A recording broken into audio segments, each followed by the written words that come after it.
হাজার হাজার কোটি টাকা নতুন করে হাসিনার সাথে মিটিং করেছে, ইলেকশনের আগে বড় বড় ফিগারকে এখানে অ্যাসাসিনেশন করা হবে, গুপ্ত হত্যা করা হবে। পুরো এখানে ভারতীয় আধিপত্যবাদ এখানে সব থেকে বেশি অ্যাক্টিভ আছে। এখানে আওয়ামী লীগের হাজার হাজার কোটি টাকা, তার সচিবরা, তার পুলিশরা, তার পান্ডারা সব রয়ে গেছে। আর্মির মধ্যে একটা বড় অংশ রয়ে গেছে, কোনো সংস্কার করা হয় নাই। তারা বারবার স্যাবোটেজ করবার চেষ্টা করছে, এই রাষ্ট্রকে, এই সরকারকে ফেল করানোর চেষ্টা করছে। তো আপনি মুক্তিযুদ্ধের পরে যে ৩-৪ বছর এই রকম রাহাজানি হয়েছে, সেটাকে যদি অটকুন দিতে পারেন যে নতুন রাষ্ট্র গঠনের আগে এই ঝামেলাটা হয়, তাহলে এই যে নতুন বাংলাদেশের স্বপ্নের মধ্যে এইগুলোকে আপনি বড় করে মপ করে ফ্রেমিং করেন, আপনি এই জবান যে আপনার না, এই জবান যে দিল্লির জবান, ভারতীয় আধিপত্যবাদের জবান, সেইটা বুঝতে আমাদের পিএইচডি করা লাগে না। সুতরাং জুলাই সনদের সাথে নির্বাচনের ক্ষেত্রে শুধু আমাদের 2 মিনিট কথা।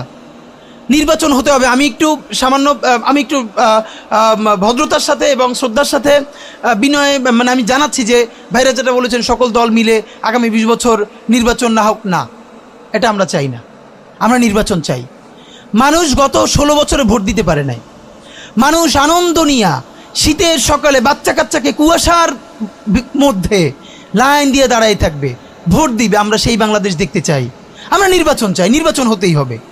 এই নির্বাচনকে বানচাল করবার জন্য দিল্লি থেকে শুরু করে আওয়ামী লীগ হাজার হাজার কোটি টাকা নতুন করে এখানে বিনিয়োগ করছে।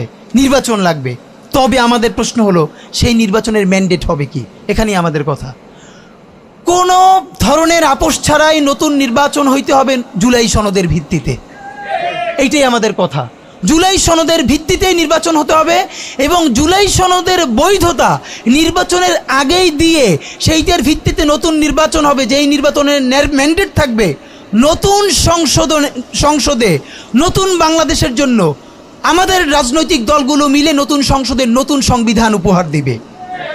যেই সংবিধান 72-এর বাকশালী সংবিধান, ফ্যাসিবাদী সংবিধান, যেই সংবিধানের কোনো ম্যান্ডেট ছিল না বাংলাদেশ রাষ্ট্রের সংবিধান করবার, কারণ তারা পাকিস্তান রাষ্ট্রের মধ্যে শপথ নিয়ে পাকিস্তান রাষ্ট্রের জন্য সংবিধান প্রণয়নের কথা বলেছিলেন, কিন্তু বাংলাদেশ রাষ্ট্রের কোনো ম্যান্ডেট তাদের কাছে ছিল না।